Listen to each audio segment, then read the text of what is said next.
ഇരുളിൽ അലയും നരരെ തേടി തരയിൽ വന്നവനേ,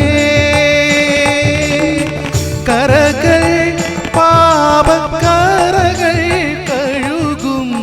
ക്രിസ്തുയേശുവിന്റെ നിസ്തുല്യ നാമത്തിൽ ശുഭസന്ദേശത്തിലേക്ക് സ്വാഗതം.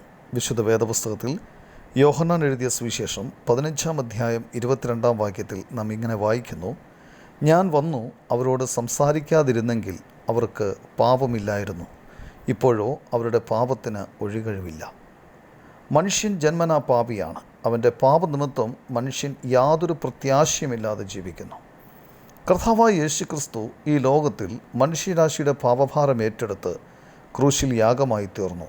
മരിച്ചവരുടെ ഇടയിൽ നിന്നും 3-ാം ദിവസം ഉയർത്തെഴുന്നേറ്റു. പാപനിമിത്തം മനുഷ്യൻ കർത്താവായ യേശുക്രിസ്തുവിനെ നിഷേധിക്കുന്നു.